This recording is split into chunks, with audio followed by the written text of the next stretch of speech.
नमस्कार, मैं हूं मनीष शर्मा। हर बार की तरह हम हाजिर हैं विज्ञान जगत लेकर। विज्ञान जगत में आज का विषय है पॉलीमर विज्ञान और तकनीक। इस विषय पर बातचीत करने के लिए आज हमारे साथ MNIT जयपुर के associate professor doctor Sushant Upadhyay मौजूद होंगे। हम जानने की कोशिश करेंगे कि पॉलीमर तकनीक आखिर है क्या, और पॉलीमर जिसे हम आम बोलचाल भाषा में मुख्यतः प्लास्टिक समझते हैं, इसका उद्भव कहाँ से हुआ, इसकी तकनीक क्या है, इसका दुनिया भर में इस्तेमाल कब शुरू हुआ और आज आम जन जीवन से लेकर के किस तरह से वैश्विक स्तर पर इसका इस्तेमाल हो रहा है और चलन इसका बढ़ता जा रहा है। क्या इसके फ़ायदे हैं, किस तरह से हमारे जीवन को और पर्यावरण को लेकर के नुकसानदायक है। इन तमाम पहलुओं पर आम दर्शकों के लिए हम समझ को विकसित करने के लिए हम बातचीत करेंगे डॉक्टर सुशांत उपाध्याय से। डॉक्टर साहब, कार्यक्रम में आपका स्वागत है। मेरा पहला सवाल आपसे ये है कि पॉलीमर तकनीक, तो ये पॉलीमर शब्द जो आज विश्व भर में प्रचलित है, प्लास्टिक जिसे कहें, ये शब्द आया कहाँ से, किस तरह से ये प्लास्टिक का उद्भव दुनिया में हुआ और किस तरह से इसका चलन हुआ। मैं चाहूँगा कि दर्शकों को आप इसका पहले थोड़ा एक ब्रीफ हिस्ट्री यानी एक संक्षिप्त इतिहास आप बताएं। सर्वप्रथम धन्यवाद मनीष जी, आपने मेरे को आमंत्रित किया पॉलीमर विज्ञान और तकनीकी संबंध से रिलेटेड। तो इस बारे में मैं बताना चाहूँगा कि जो पॉलीमर जो शब्द है ये बहुत ही पुराना है, और जितनी पुरानी हमारी पृथ्वी है और जब पृथ्वी में जीवन का निर्माण हुआ उतना ही पुराना ये पॉलीमर शब्द भी हम उसको मान सकते हैं। जैसे कि हम जानते हैं जब पृथ्वी का निर्माण हुआ उसके बाद जीवन भी हुआ होगा, तो उस समय हमारे पर्यावरण में कार्बन, हाइड्रोजन, नाइट्रोजन और ऑक्सीजन का जब समावेश हुआ तभी लाइफ का निर्माण हुआ। जब जीवन निर्माण होता है तो प्रोटीन की हम बात करते हैं। जो प्रोटीन एक नेचुरल पॉलीमर के रूप में जाना जाता है। प्रोटीन जो नेचुरल पॉलीमर है वही हमारे लिए प्लास्टिक भी हम उसको कह सकते हैं, अगर हम उसको किसी शेप में ढालना चाहते हैं उस अवस्था में हम जान सकते हैं। मीनवाइल अगर हम बात करते हैं कि वुड और हम बात अगर करें कॉटन की, तो उस समय वो भी निर्माण चल रहे थे, तो वही भी नेचुरल पॉलीमर के रूप में जाने जाते हैं।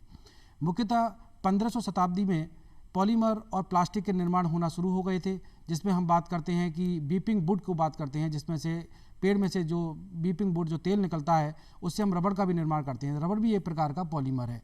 तो बहुत ही प्राचीन और पुरातन है ये पॉलीमर। नेचुरल पॉलीमर जितना पुराना हमारा जीवन रहा उतना ही पुराना ये पॉलीमर भी है। अगर हम आगे बात करते हैं प्लास्टिक एक सिंथेटिक पॉलीमर होता है जिसको हम एक किसी शेप में ढाल सकते हैं। पॉलीमर हमारे मुख्यतः 4 प्रकार के होते हैं। एक को हम प्लास्टिक कहते हैं, एक को हम इलास्टोमर के नाम से जानते हैं, तीसरे को अगर हम बोलें तो फाइबर के रूप में देखा जा सकता है, चौथा अगर हमारा देखें तो उसको हम कास्ट भी क्या कर सकते हैं, तो वो भी एक पॉलीमर का प्रकार होता है जिसको हम रेजिन के नाम से भी जाना जाता है। अगर हम बात करते हैं प्लास्टिक की, तो प्लास्टिक और पॉलीमर मुख्यतः 3 प्रकार से जाने जाएंगे, जिसमें एक उद्भव के रूप में देखा जाएगा कि कोई नेचुरल पॉलीमर है, कोई सेमी सिंथेटिक पॉलीमर है और एक सिंथेटिक पॉलीमर है। अगर हम बात करते हैं नेचुरल पॉलीमर, जिसमें हम कॉटन की बात करेंगे, जिसमें हम अगर सिंथेटिक पॉलीमर की बात करते हैं तो वो रेयॉन है जो कि सेलुलोज से बनता है, और सिंथेटिक पॉलीमर जो कि सिंथेटिक प्लास्टिक भी कहलाते हैं, जिसमें 3 प्रकार के प्लास्टिक के रूप में हम जानते हैं। तो ये पॉलीमर का पुराना इतिहास है और जो आज हम अपने जीवन में इसको इस्तेमाल भी करते हैं। बहुत अच्छी जानकारी आपने संक्षिप्त में दी डॉक्टर उपाध्याय। इसके बाद मैं अगला सवाल मैं आपसे लेना चाह रहा था दर्शकों के लिए कि प्लास्टिक या पॉलीमर जिसे हम कह रहे हैं, आपने जब हम रिकॉर्डिंग से पहले ही बातचीत में आपने बताया कि सभी पॉलीमर जो है प्लास्टिक होते हैं, लेकिन प्लास्टिक पॉलीमर नहीं हो सकते हैं। तो किस तरह से इसका वर्गीकरण करेंगे पॉलीमर का, और मोटे तौर पर हम आम बोलचाल की भाषा में समझें, तकनीकी तौर पर हम समझना चाहें तो कितने प्रकार के पॉलीमर्स हम समझ सकते हैं हमारे आसपास इस्तेमाल होते हैं? बहुत अच्छा प्रश्न है ये। अगर हम बात करते हैं कि every polymer is a plastic but every plastic is not a polymer, तो इसको 2 तरह समझा जा सकता है कि अगर कोई भी प्लास्टिक है, अगर वो पॉलीमर नहीं है तो वो क्यों नहीं है। तो किसी प्लास्टिक में अगर रबरी प्रॉपर्टी नहीं होती, जिसको हम रबर बोलते हैं, तो वो पॉलीमर नहीं होगा। लेकिन अगर किसी प्लास्टिक के अंदर रबरी प्रॉपर्टी है तो वो पॉलीमर हो सकता है। तो every plastic is not a polymer but every polymer is a plastic.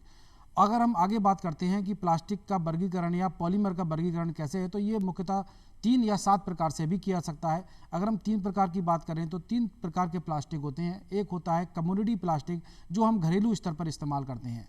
दूसरा प्लास्टिक होता है जो बेसिकली हम उसको इंजीनियरिंग प्लास्टिक के रूप में इस्तेमाल में लाया जाता है, जो जहाँ पर इंडस्ट्री चलती है वहाँ पर हम उस प्लास्टिक का इस्तेमाल इंजीनियरिंग पॉइंट ऑफ व्यू से करेंगे, उसको हम इंजीनियरिंग प्लास्टिक बोलेंगे। उनके उदाहरण भी मैं आपको दूंगा अभी संक्षिप्त में। और तीसरा जो प्लास्टिक का वर्गीकरण है वो होता है बेसिकली, अगर हम उसको कह पाएंगे, स्पेशलिटी पॉलीमर और स्पेशलिटी प्लास्टिक। उनके भी वर्गीकरण कहीं स्पेशल पर्पस से जो प्लास्टिक यूज़ होते हैं उनको स्पेशलिटी प्लास्टिक कहा जाता है। अगर हम प्लास्टिक को और ज़्यादा समझना चाहेंगे तो ऑरिजिन के रूप में भी देख सकते हैं। कुछ ऐसे प्लास्टिक हैं जो थर्मोप्लास्टिक के रूप में देखे जाते हैं, कुछ ऐसे हैं जिनका वर्गीकरण थर्मोसेट पॉलीमर के रूप में किया जाता है। थर्मोप्लास्टिक वो प्लास्टिक होते हैं जो गर्म करने पर सॉफ्ट हो जाते हैं और ठंडा करने पर हार्ड हो जाते हैं, जो कि रिसाइक्लेबल भी हैं एक हद तक। दूसरे थर्मोसेट प्लास्टिक होते हैं जो गर्म करने पर और दाब देने पर एक बार हार्ड हो जाते हैं, तो दोबारा उनको गर्म या कूल करने पर उनमें कोई भी परिवर्तन नहीं होता, वो थर्मोसेट प्लास्टिक कहलाते हैं, जो कि कंडेंसेशन पॉलीमराइजेशन अगर हम बात करें उस प्रक्रिया से बनते हैं वो। तीसरे तरीके से हम बात करते हैं, कुछ प्लास्टिक पारदर्शी होते हैं, कुछ अपारदर्शी होते हैं, कुछ संक्षिप्त रूप से पारदर्शी और संक्षिप्त रूप से अपारदर्शी होते हैं। अगर हम उनकी बात करते हैं तो वो उनकी टेक्टिसिटी पर भी डिपेंड करता है कि उनका अरेंजमेंट कैसा है। अगर हम पॉलीमर या प्लास्टिक की बात करते हैं तो हाइड्रोकार्बन जो चेन होती है उसको दोनों तरफ उनके ग्रुप्स होते हैं। अगर ग्रुप्स एक ही साइड में है तो उस स्थिति में हम ये कह पाएंगे कि वो ट्रांसलूसेंट प्लास्टिक है। अगर ग्रुप रैंडमली अरेंज्ड है बैकबोन कार्बन चेन के तो हम इसको कहेंगे वो आइसोटैक्टिक अरेंजमेंट में है। और अगर ग्रुप सिंडियोटैक्टिक अरेंजमेंट में जाएगा तो हम ये कहेंगे अल्टरनेटिव अरेंजमेंट है। तो अरेंजमेंट ऑफ द ग्रुप जो अगर उसके पॉलीमर की बैकबोन से जिस प्रकार से वो ओरिएंटेड होता है उस प्रकार से किसी भी प्लास्टिक की हम ट्रांसपेरेंसी, उसकी ओपेकनेस और उसकी ट्रांसलूसेंट भी बना सकते हैं। तो एक प्लास्टिक कभी ट्रांसपेरेंट भी हो सकता है, वही प्लास्टिक मटेरियल कभी ट्रांसलूसेंट या ओपेक भी हो सकता है। आगे की अगर हम बात करते हैं वर्गीकरण में, कमोडिटी प्लास्टिक जो हम यूज़ करते हैं अपने घरों में, जैसे पॉलीएथीन हो गया। पॉलीएथीन भी 4 प्रकार से मुख्य विभक्त होता है, जिसमें हम लो डेंसिटी पॉलीएथीन की बात करेंगे, high density polyethylene, ultra high molecular weight polyethylene and ultra low molecular weight polyethylene. इसके अलावा और भी पॉलीएथीन होते हैं। तो ये इनकी अरेंजमेंट के हिसाब से इनका और डेंसिटी के हिसाब से इनका वर्गीकरण है, जो कि हम अपने घरेलू स्तर पर पॉलीएथीन का इस्तेमाल करते हैं। पॉलीथीन की पन्नी जिसको हम बोलते हैं वो पॉलीथीन की फिल्म होती है जो बहुत थिकन भी हो सकती है और थिन भी हो सकती है, तो उसका भी कोई गवर्नमेंट के लेजिस्लेशन है। पॉलीप्रोपिलीन की बात करेंगे जो लोग ज़्यादातर नहीं नाम सुनते हैं उसका, लेकिन जितने भी हमारे प्लास्टिक के ढक्कन होते हैं, अगर कोई बोतल का बात करते हैं, प्लास्टिक की बोतल है तो उसका जो ढक्कन होगा वो पॉलीप्रोपिलीन का ही होगा, क्योंकि उसके अंदर वो प्रॉपर्टी होती है कि वो ढक्कन के रूप में कैपिंग अरेंजमेंट होता है। शैम्पू की अगर बोतल है, अगर आप उसे खोलते हैं तो कट करके आवाज़ आती है, अगर आपने देखा होगा, तो वो जो कट करने वाली आवाज़ है जिसे स्नैप प्रॉपर्टी या फिट प्रॉपर्टी बोलते हैं, वो पॉलीप्रोपिलीन की होती है। बच्चों के टिफिन बॉक्स होते हैं, जब उसे खोलते हैं तो कट करके आवाज़ आएगी, तो हम सिर्फ आवाज़ से पहचान सकते हैं वो कौन सा प्लास्टिक मटेरियल है। तो वेस्ट मैनेजमेंट में भी वो इस्तेमाल किया जा सकता है। तो ये कुछ ऐसे प्लास्टिक हैं जो कम्युनिटी स्तर पर यूज़ होते हैं, हमारे घरों में देखे जा सकते हैं। प्लास्टिक के पेन्स हैं। अगर हम बात करते हैं कि इंजीनियरिंग प्लास्टिक की बात करेंगे तो ऐसी जहाँ पर इंजीनियरिंग एस्पेक्ट में यूज़ करते हैं, तो आपने देखा होगा कि बहुत सारे जो पंप्स हैं, जो मेटल के पंप होते हैं, उनके पंखे भी मेटल के होते हैं, लेकिन जब उनको रोटेट करते हैं तो उनकी एनर्जी का कंजम्पशन हमारा ज़्यादा होता है। तो आज की डेट में अगर हम बात करते हैं तो कुछ ऐसे प्लास्टिक हैं जैसे पॉलीएसीटल, या हम बात करें बेसिकली पॉलीईथर, तो इन डेट केस वो ये प्लास्टिक इंजीनियरिंग प्लास्टिक के रूप में जाने जाते हैं। एक बहुत ही बेहतरीन प्लास्टिक है इंजीनियरिंग प्लास्टिक पॉलीकार्बोनेट। पॉलीकार्बोनेट की पॉलीकार्बोनेट पर भी आएंगे डॉक्टर उपाध्याय। मैं अभी आपने एक जिक्र किया कि जिस तरह से हम आम जनजीवन में हम घरों में इस्तेमाल करते हैं, बॉटल्स का जिक्र आपने किया, एक पानी की बॉटल आपके बगल में भी हमने रखी है। ये आप जरा उदाहरण देकर दर्शकों को सरल भाषा में समझा पाएं कि ये प्लास्टिक किस तरह का है, इसका ढक्कन कौन से पॉलीमर से बनता है, या पूरी बॉटल किस तरह से बनती है, और भी नाना प्रकार के हमारे आसपास खाने पीने की चीज़ों में प्लास्टिक यूज़ होता है। तो आप थोड़ा सा उदाहरण देके समझा पाएं तो बिल्कुल दर्शकों को जरा सरल भाषा में। काफ़ी अच्छा उदाहरण होगा। अब ये प्लास्टिक की हम बोतल देख रहे हैं, ये हॉलो है, तो मैं 3-4 चीज़ें इसके बारे में बताऊंगा। जो भी हॉलो आर्टिकल्स होते हैं ये ब्लो मोल्डिंग तकनीकी से बनाए जाते हैं, जिसमें हम पहले पैराजन बनाते हैं, जो लोग इसको समझते होंगे वो समझेंगे, और फिर हम इसको ब्लो मोल्डेड करके इसको हॉलो आर्टिकल बनाते हैं। अब बात करते हैं इसके मटेरियल की, तो मैं इसको खोलता हूँ इसको और देखता हूँ कि ये जो प्लास्टिक मटेरियल है ये एक अलग प्लास्टिक से बना हुआ है और इसका ढक्कन है ये अलग प्लास्टिक से बना हुआ है। तो ये किस किस मटेरियल के बने हुए हैं, तो बेसिकली हमको एज ए जनरल अवेयरनेस की बात करें तो ये सबको पता होना चाहिए कि हम किस प्लास्टिक को इस्तेमाल कर रहे हैं। जब इस्तेमाल करने के बाद इसको फेंकेंगे वेस्ट के लिए, वेस्ट मैनेजमेंट के समय, तो हमें आइडिया होना चाहिए कि जब ये सेग्रीगेशन होगा तो ये कहाँ फिर दोबारा पहुँचेगा जी। तो अगर आप देखते हैं कि इसके पीछे एक ट्रायंगल बना होता है, त्रिभुज, और त्रिभुज में इसके अंदर एक नंबर लिखा होता है 1 2 3 4 5 6 एंड 7 जी। तो इस समय इसके अंदर जो मैं नंबर देख पा रहा हूँ, तो इसमें जो नंबर बना हुआ है वो 1 बना हुआ है, जो PET के नाम से जाना जाता है, और नीचे लिखा हुआ है PET। PET का मतलब है पॉली इथाइल टेराथैलेट। ये एक तरह का पॉलिएस्टर है। तो ये प्लास्टिक की बोतल एक पॉलिएस्टर से निर्माण की हुई है। ये पॉलिएस्टर के अलावा ये पॉलीकार्बोनेट से भी बनाई जा सकती है। अच्छा। ये पॉलीकार्बोनेट के अलावा ये पीवीटी पॉलीब्यूटाइल टेराथैलेट से भी बनाई जा सकती है और भी विभिन्न विभिन्न प्रकार के प्लास्टिक मटेरियल से बना सकती है। लेकिन इसका जो ढक्कन है ये सिर्फ और एक ही मटेरियल से जनरली बनता है, जिसको हम बोलते हैं पॉलीप्रोपाइलीन। तो जनरली प्लास्टिक के बोतल जिसमें हिंज लगी होती है वो पॉलीप्रोपिलीन के होते हैं, और जिसमें ये गरारी कटी होती है, इसको थ्रेड्स बोलते हैं, ये पॉलीप्रोपिलीन के होते हैं। तो हमको ये जनरल अवेयरनेस पता होनी चाहिए। जब इसको यूज़ करेंगे तो इसको पॉलीप्रोपिलीन वाली जगह जाएगा, और जब इसको फेंकेंगे तो पॉलीइथाइल टेराथैलेट की जगह जाएगा। फिर इसको रिसाइकिल करके हम दोबारा कुछ और भी निर्माण कर सकते हैं, क्योंकि ये पॉलीएस्टर है तो चाहे तो हम इससे कपड़े भी बना सकते हैं जी। तो ऐसा लोगों ने किया है कि 4 इस तरह की बोतल को लेकर एक हाफ टी शर्ट पॉलीएस्टर के काफ़ी जी, कंपनियों ने इसका आजकल निर्माण काफ़ी भी किया चलन है। में भी कि रिसाइकल प्लास्टिक से किस तरह के कपड़े भी बनाए जा रहे हैं। ये आपने अच्छा बिंदु समझाया दर्शकों को डॉक्टर उपाध्याय। मैं ये जानना चाह रहा था आगे आपसे कि इस तरह के और प्लास्टिक जो हमारे आम उपभोग में आते हैं, यूटिलिटी में, हमारे घर के जनजीवन से लेकर के हम चाहे कार में हो, दफ्तर में जा रहे हो, यात्रा कर रहे हो, तो ऐसे कौन कौन से प्लास्टिक हैं जिनकी आज ये जो बहुत ही महत्वपूर्ण हो गए हैं हमारे आम जनजीवन में। प्लास्टिक का तो आज की जो है एक तरह से अकल्पना ही लगेगा अगर हम जीवन को प्लास्टिक के बिना देखें तो कौन सा प्लास्टिक बेहद ज़रूरी हो चला है और कौन से प्लास्टिक से हम बच सकते हैं जो हमारे लिए नुकसानदायक भी है, और कौन सा प्लास्टिक हमारे जीवन के लिए आज के उपभोग के लिए ज़्यादा ज़रूरी हो गया है। देखिए, अगर इस संदर्भ में अगर हम बात करते हैं तो हम शुरू करते हैं कि हम जब सुबह उठते हैं तो हम टूथब्रश करते हैं जी। तो उसके जो ब्रिसल्स होते हैं वो नायलॉन के होते हैं। जनरली हम समझते हैं प्लास्टिक है, नायलॉन भी एक प्लास्टिक है, लेकिन हमको ये पता होना चाहिए ये नायलॉन की ब्रिसल्स हैं। तो इसका उपयोग जनरली 3 से 4 महीने के बाद हमको ब्रश बदलना चाहिए, क्योंकि नायलॉन 3 से 4 महीने के बाद उसमें जो एडिटिव्स पड़े होते हैं जो कि प्लास्टिक की प्रॉपर्टी को मॉडिफाई करते हैं। जब उसके ब्रसल्स बना रहे होते हैं तो नायलॉन के अंदर हम कुछ ऐसे एडिटिव्स डालेंगे जिससे कि उसके अंदर फ्लेक्सिबिलिटी हो। आप देखा होगा ब्रश मुड़ जाता है और वो किसी किसी कोने में भी पहुंच जाता है, तो उसकी फ्लेक्सिबिलिटी लाने के लिए एडिटिव्स ऐड करते हैं। एडिटिव्स कुछ ऐसे होते हैं जो कार्सिनोजेनिक हैं, कुछ ऐसे होते हैं जो कार्सिनोजेनिक नहीं हैं। तो अगर हमको पता है कि इसमें एडिटिव्स हैं, क्योंकि कलरफुल अगर वो ब्रिसल्स दिख रहे हैं तो उसमें हम कह सकते हैं इसमें कुछ ना कुछ एडिटिव जरूर पड़े हुए हैं, तो वो समय के साथ वो एडिटिव्स उस नायलॉन में से बाहर निकलेंगे। और चूंकि अगर हम पानी का इस्तेमाल करते हैं वो वाटर के साथ हमारे बॉडी के अंदर पेनिट्रेट भी हो सकते हैं और वो एनवायरनमेंट में भी जा सकते हैं। तो इसके लिए हमको हर 3 या 4 महीने के बाद इस तरह के प्लास्टिक जो इस्तेमाल कर रहे हैं जो हमारी बॉडी से संबंध रखते हैं उनको हमें रिप्लेस कर देना चाहिए या नई ब्रश को इस्तेमाल करना चाहिए। अगर हम बात करते हैं कि घर में हम सीडी का भी इस्तेमाल करते हैं, प्लास्टिक सीडी जो पॉलीकार्बोनेट की बनी होती है। छोटा एक सीडी रखी भी है आपके बगल में, आप बता पाएं इसको जरा। ये जो प्लास्टिक की जो सीडी है ये पॉलीकार्बोनेट की बनी हुई होती है। ढक्कन तो अगर आपने देखा ये हिंज है इसके अंदर, तो 100% ये किसका बना हुआ होगा, ये पॉलीप्रोपिलीन का बना हुआ होगा। और इसमें कहीं ना कहीं त्रिभुज बना हुआ है, मैं देख पा रहा हूँ, तो इस पर लिखा भी है पीपी, रिसाइक्लेबल भी है। तो ये रिसाइक्लेबल है, त्रिभुज बना है। और इसकी जो सीडी है ये पॉलीकार्बोनेट की बनती है। पॉलीकार्बोनेट एक इंजीनियरिंग प्लास्टिक है जो कि बिस्फिनॉल ए और फॉजीन गैस के साथ अगर उसका हम ऐड कराते हैं तो ये कंडेंसेशन पॉलीमराइजेशन के तहत एक पॉलीकार्बोनेट इंजीनियरिंग प्लास्टिक का निर्माण होता है। इसकी यूनिक प्रॉपर्टी ये है कि ये इम्पैक्ट स्ट्रेंथ इसका बहुत ज़्यादा होता है, जिससे कि इम्पैक्ट का मतलब होता है अगर हम इसको एकदम झटका देते हैं तो ये टूटेगा नहीं इतनी आसानी से।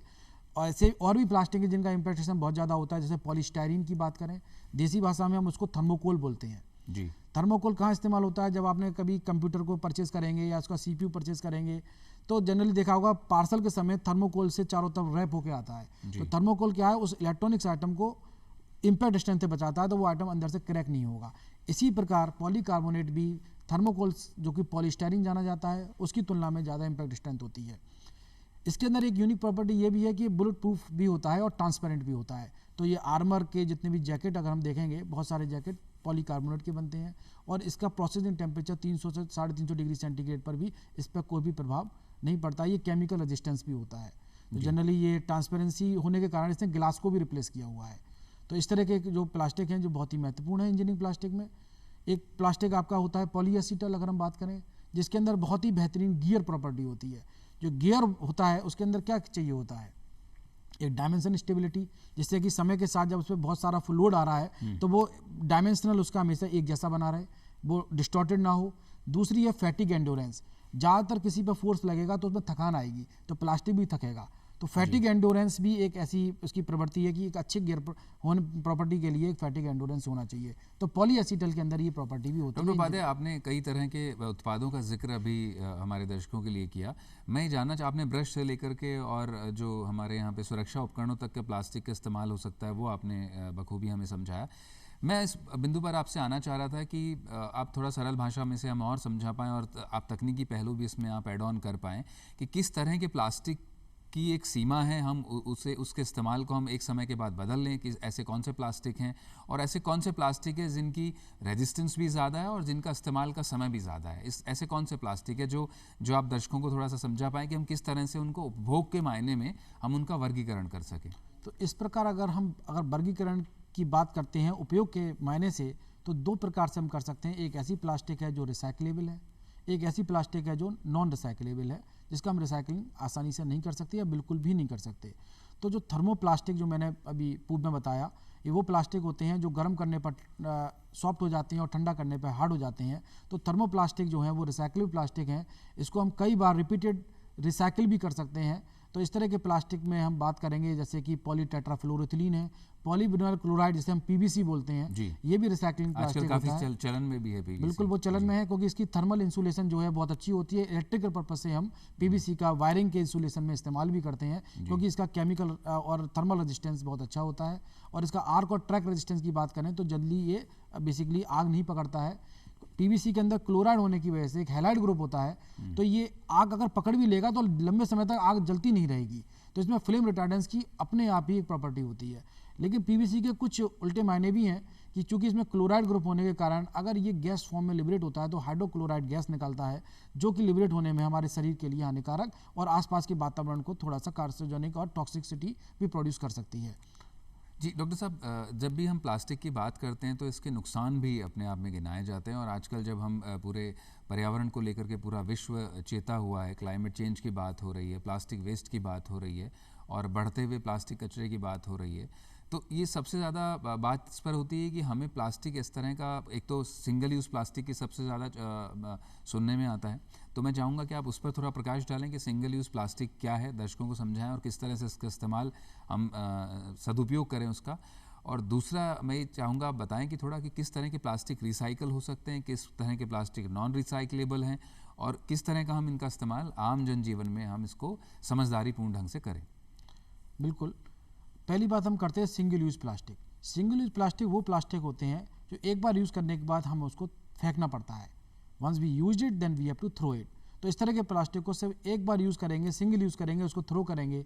तो ऐसे प्लास्टिक हम कम से कम इस्तेमाल करें क्योंकि जितना हम एक बार यूज़ करके दोबारा उसको यूज़ नहीं कर पा रहे हैं तो वो हमारे पर्यावरण के लिए नुकसानदायक होगा। आप अगर कुछ उदाहरण देना पाएँ इस तरह सिंगल यूज़ प्लास्टिक में हम बात करते हैं, अगर प्लास्टिक की कटलरी है, अगर हम स्पून की बात करते हैं, प्लास्टिक के कप्स होते हैं, तो एक बार यूज़ करने के बाद दोबारा इनका यूज़ नहीं आसानी से किया सकता, इसलिए इनको सिंगल यूज़ प्लास्टिक में कहते हैं। अगर हम मटेरियल की बात करें तो ये इसमें पॉलीएथीन की बात होगी, पॉलीप्रोपिलीन की बात होगी। अगर ये कटलरी फॉर्म में है या प्लास्टिक ग्लास के फॉर्म में है या प्लास्टिक पॉलीथीन के फॉर्म में है, तो इस तरह अगर ये सिंगल यूज़ के फॉर्म में आएंगे तो हम इसको दोबारा यूज़ नहीं कर पाएंगे। लेकिन अगर यही plastic material water storage tank जिसकी हम बात करते हैं, जिसमें पानी अपने घरों के ऊपर टंकियों में भरा रहता है, ये भी पॉलीएथीन का बना होता है, लेकिन इसके अंदर हार्डनेस भी होती है, इम्पैक्ट स्ट्रेंथ भी होती है, तो ये सिंगल यूज़ प्लास्टिक नहीं माना जाएगा, तो इसको हम रिसाइकिल कर सकते हैं। लेकिन इसी मटेरियल को अगर हम प्लास्टिक कटलरी की बात करेंगे तो एक बार कटलरी यूज़ करने के बाद दोबारा हम इसको रिसाइकिल नहीं कर पाते, इसलिए गवर्नमेंट ने भी ये कहा है कि single use plastic should be band under the different limits. उनकी लिमिट्स प्रिस्क्राइब्ड हैं कि उनकी थिकनेस क्या होनी चाहिए या उनका ज्योमेट्रिकल स्ट्रक्चर क्या होना चाहिए, तो उस तरह से ये सिंगल यूज़ प्लास्टिक की बात करते हैं। दूसरा प्रश्न आपने जो बहुत अच्छा किया है कि कौन से वो प्लास्टिक हैं जो बिल्कुल भी रिसाइकिलिंग नहीं कर सकते, तो मैंने पूर्व में भी कहा कि जो थर्मोसेट प्लास्टिक होते हैं जो कि एक बार गर्म करने पर प्रेशर देने के साथ क्योरिंग हो जाती है, 3D लिंकेज हो जाता है, कोवलेंट बॉन्ड इतने स्ट्रांग हो जाते हैं उसके अंदर कि जो एक बार शेप धारण कर ली दोबारा हीट करने पर वो दोबारा सॉफ्ट नहीं होंगे। तो ऐसे मुख्यतः 4 या 5 थर्मोसेट हैं जिनके लोग हम जानते भी हैं। उसमें पहली हम बात करेंगे बेकेलाइट। बेकेलाइट एक जनरल नाम है जिसको हम बोलते हैं फिनोल फॉर्मल्डिहाइड। बेकेलाइट या फिनोल फॉर्मल्डिहाइड ये इलेक्ट्रिकल इंसुलेशन पर्पस से काम में आता है। जितने भी हमारे इलेक्ट्रिकल स्विचेज हैं ये बेकेलाइट के बने होते हैं, इनमें बहुत अच्छी रेजिस्टेंस होती है, लेकिन ये रिसाइकलेबल नहीं होते। इसको किसी प्रकार से हम दोबारा मोनोमर नहीं बना सकते इससे, क्योंकि मोनोमर से पॉलीमर या प्लास्टिक बनता है और अगर हम इसको रिसाइकिल करते हैं केमिकल रिसाइकलिंग पद्धति से, तो दोबारा पॉलीमर से मोनोमर बनाने की प्रक्रिया ये थर्मोप्लास्टिक में तो पॉसिबल है, लेकिन थर्मोसेट में नहीं है। और बेकोलाइट जो है वो हमारा थर्मोसेट प्लास्टिक है। तो अगर हम इसको दोबारा बेकोलाइट से फिनॉल बनाने की कोशिश करते हैं तो ये नहीं बनेगा। तो ये हमारे लिए प्रॉब्लम क्रिएट करेगा कि इसको हम कैसे आगे निस्तारण करें। दूसरी अगर हम प्लास्टिक की बात करते हैं, वो कहलाता है यूरिया फॉर्मल्डिहाइड। ये भी हाई इलेक्ट्रिकल इंसुलेशन पर्पस से काम में आता है। ये थोड़े महंगे होते हैं और जहाँ पर जो रिच फैमिली हैं वो इनको अपने इलेक्ट्रिकल इंसुलेशन अपने घरों में इस्तेमाल करती हैं। और होटल 5 स्टार होटल्स में भी यूरिया फॉर्मल्डिहाइड या मिलामैन फॉर्मल्डिहाइड का इस्तेमाल करते हैं। ये भी थर्मोसेट पॉलीमर है जिनको रिसाइकिल हम नहीं कर सकते। अगर हम चौथे प्लास्टिक की बात करते हैं तो एक आपने नाम सुना होगा पॉलीयूरेथेन। जी। पॉलीयूरेथेन डाई आइसोसाइनेट और डाई ऑयल के मिश्रण से बनता है। ये कंडेंसेशन पॉलीमराइजेशन पद्धति के द्वारा बनाया जाता है। एक एडिशन पॉलीमराइजेशन पद्धति होती है, एक पॉली कंडेंसेशन पॉलीमराइजेशन टेक्निक है।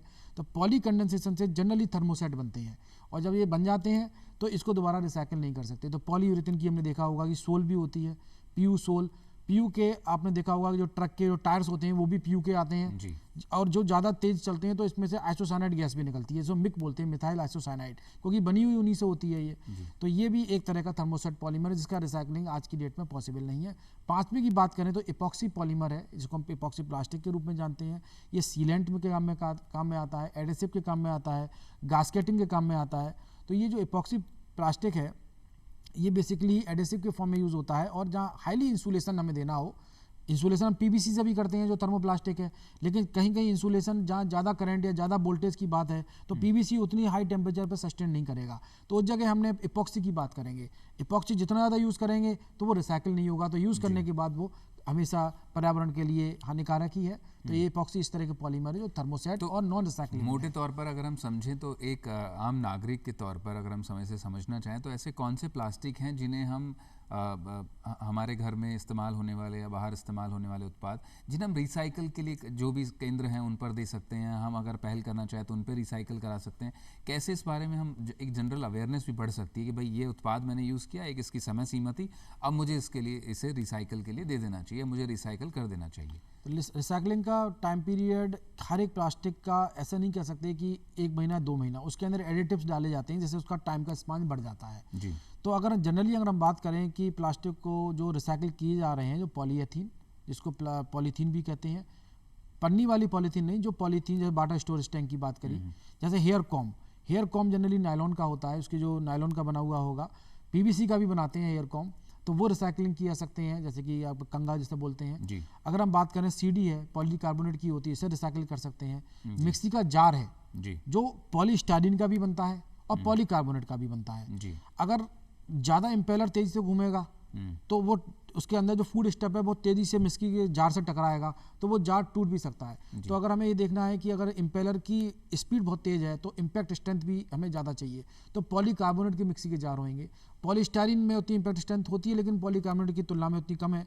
तो ऐसे जिस तरह के जो उत्पाद जो हम अपने किचन में यूज़ करते हैं, घरों में यूज़ करते हैं, जैसे कि कॉन्टैक्ट लेंसेज हैं या अपने प्लास्टिक के मोबाइल के कवर्स हैं, जिक्र किया था इनको रिसाइकिल कर सकते हैं। हमारे चर्चा के दौरान आपने जिक्र भी किया था इस तरह से टूथब्रश है, पानी की बॉटल्स हैं, मोबाइल के कवर प्लास्टिक के हैं, तो इनको किस तरह से हम एक समय सीमा के बाद, क्या समय सीमा इनकी होती है इनको इस्तेमाल करने की, फिर इनके बाद हमको इस्तेमाल छोड़ देना चाहिए, रिसाइकिल कर देना चाहिए? जिस प्रकार इसमें एडिटिव्स होते हैं, एडिटिव्स भी 5 से 7 प्रकार के होते हैं। जैसे कि अगर हमें समय सीमा बढ़ानी है तो अगर ऐसे प्लास्टिक मटेरियल हम यूज़ कर रहे हैं जो हीट ज़्यादा हो रहे हैं, अगर हम इसको चार्ज करेंगे तो इसमें हीट जनरेट होगी, तो बेसिकली तो उसमें स्टेबलाइजर का इस्तेमाल करते हैं। घरों में वाटर स्टोरेज टैंक की बात करेंगे तो रोज धूप पड़ती है उसमें, तो अल्ट्रावायलेट रेज भी आती हैं, तो उसके अंदर हमें स्टेबलाइजर यूज़ करना पड़ेगा। अगर स्टेबलाइजर जिस प्रकार जितनी मात्रा में इस्तेमाल किया जाता है उसी वजह से उसकी जो समय सीमा है बढ़ जाती है। एक समय के बाद वो ब्लीडिंग एंड ब्लूमिंग प्रॉब्लम का शिकार होते हैं और वो एडिटिव्स पर्यावरण में प्लास्टिक से निकल के बाहर आ जाते हैं, जैसे भुरभुरापन आपको सरफेस में नजर आता है। तो वो ये हम समझ के ही कर सकते हैं, किसी प्लास्टिक के लिए हम ये नहीं कह सकते एक बार में ये कितने दिन के बाद हमें इसको रिसाइकिल करेंगे। तो इसकी समझ कैसे विकसित हो आम नागरिक के बीच में कि कोई भी अगर प्लास्टिक का उत्पाद ले रहा है तो कब उसको डिस्कार्ड कर देना है, कब उसका इस्तेमाल छोड़ देना है, ये समझ कैसे विकसित हो सकती है? इसके लिए कुछ प्रकार ये है कि जब आप प्लास्टिक को यूज़ करते हैं तो आपने देखा होगा कि उसमें कुछ छेद हो जाते हैं समय के बाद, तो भुरभुरापन होएगा, उसकी सरफेस थोड़ी रफ होने लगती है। तो इसका मतलब ये जान लें कि उसके अंदर से कुछ एडिटिव्स बाहर आ रहे हैं, एनवायरनमेंट के अंदर डिफ्यूज़ हो रहे हैं। तो इस आधार पर हम उसको बेसिकली रिप्लेस कर सकते हैं। दूसरा कारण ये है कि उसकी जो स्ट्रेंथ है, जिस जगह वो यूज़ हो रहा था वो स्ट्रेंथ उसकी लूज़ हो रही है, तो ये हम स्ट्रेंथ को पकड़ कर छू कर या अपने लॉजिक से भी पता कर सकते हैं, तो उसके बाद हम उसको रिप्लेस कर सकते हैं। जैसे मोबाइल का कवर आपने देखा होगा कि जनरली थोड़ा सा एब्राजन हो जाता है, इसमें घिसने लगता है, तो हम उसको तुरंत फेंकते हैं। तो घिसने की वजह से भी फेंकते हैं। एक कारण ये भी है कि उसके अंदर जो इतना फ्लेक्सिबल कवर होता है, तो उसके अंदर इतना चिकना कहते हैं, इसमें प्लास्टिसाइजर पड़ा होता है। मोबाइल के कवर में अगर वो कवर किसी भी मटेरियल का बना हुआ है तो उसके अंदर प्लास्टिसाइजर डालेंगे तो प्लास्टिसिटी उसके अंदर बढ़ जाएगी, तो वो इतना चिकना या इतना प्लास्टिक साइज हो जाएगा, तो एक समय के बाद उसमें जब भुरभुरापन आएगा तो हम कहेंगे कि उसके अंदर एडिटिव प्लास्टिसाइजर बाहर आ रहा है। प्लास्टिसाइजर क्या होते हैं? कैल्शियम के होंगे, टिन ऑलिएट के होंगे, थैलाटैलिक एसिड के होंगे। तो ये बाहर आने लगेगा तो आप समझ लीजिए कि वो रिप्लेस करना है। तो ये थोड़ा सा अपने आप को जागरूक होना पड़ेगा इसमें। जी डॉक्टर उपाध्याय, आप अगर थोड़ा संक्षिप्त में जल्दी से बचाएं, हमारे पास समय सीमा है, तो आप ये समझाएं जरा, जिस तरह से आज प्लास्टिक का भोजन के लिए इस्तेमाल होता है, पानी के लिए इस्तेमाल होता है, तो क्या जिस तरह के हमारे ये पाइप्स में पानी का स्टोरेज होता है, या आजकल हमारे पास आरओज़ का काफ़ी इस्तेमाल हो रहा है घरों में पानी पीने के लिए, तो इनमें जो प्लास्टिक का इस्तेमाल है कितना सुरक्षित है और क्या बचाव हमको, क्या ध्यान हमको रखना चाहिए? देखिए, अगर हम बात करते हैं कोई भी ऐसे प्लास्टिक जो फूड आइटम से रिलेटेड होते हैं, तो उसमें हमें ये समझ लेना चाहिए कि उसमें एडिटिव्स कम से कम पड़े हों। एडिटिव ज़्यादातर जितने भी होते हैं वो प्लास्टिक की प्रॉपर्टी को मॉडिफाई तो करते हैं और उसके अंदर मोल्डेबिलिटी आती है। मोल्डेबिलिटी कैसे? Injection moulding, compression moulding, transfer moulding, जो हम शेप देते हैं, जैसे सूटकेस है वीआईपी का, तो थर्मोफॉर्मिंग से करते हैं। अगर हम फूड प्रोडक्ट की अगर हम बात करते हैं, लौट के आता हूँ उसी प्रश्न पर, तो फूड प्रोडक्ट के लिए जनरली अगर हम यूज़ करेंगे तो पॉलीकार्बोनेट का इस्तेमाल करना चाहिए हमको, पॉलीस्टाइरीन का इस्तेमाल करना चाहिए, या पॉलीटेट्राफ्लोरोथिलीन के मटेरियल होते हैं वो फूड प्रोडक्ट में इस्तेमाल किया जा सकते हैं। तो इस तरह के आइटम है, या फिर अपन पीवीसी के भी कुछ आइटम हम फूड प्रोडक्ट में यूज़ करते हैं। तो ये हमें समझना चाहिए कि वो पीवीसी रिसाइकल्ड पीवीसी है या सिंगल स्टेज का पीवीसी है। तो वो उसके कोडिंग में लिखा होता है कि वो रिसाइकल्ड प्रोडक्ट यूज़ कर रहे हैं या सिंगल स्टेज में कर रहे हैं। तो ऐसे ही प्रोडक्ट हमें अपने जनरल अवेयरनेस के हिसाब से इस्तेमाल करने चाहिए। तो डॉक्टर उपाध्याय, आपने बहुत सही ढंग से समझाया कि किस तरह से कोडिंग, हर प्लास्टिक की कोडिंग होती है, हर प्लास्टिक को उसके उपयोग को लेकर के उसकी तकनीकी जानकारी होती है, वो हमें समझने की ज़रूरत है। और हम ख़ास तौर पर भोजन के लिए या पानी पीने के लिए जिन प्लास्टिक का इस्तेमाल करते हैं उनके लिए हमें ज़्यादा सावधान और सावचेत रहने की ज़रूरत है। डॉक्टर उपाध्याय, आप कार्यक्रम से जुड़े और दर्शकों के लिए इतनी सारी आपने बारीकी से जानकारियाँ दी, आपका बहुत बहुत शुक्रिया। तो विज्ञान जगत कार्यक्रम में आज बस इतना ही। मुझे दीजिए इजाज़त। अगले संस्करण में फिर हाजिर होंगे किसी एक और विज्ञान के विषय के साथ। नमस्कार।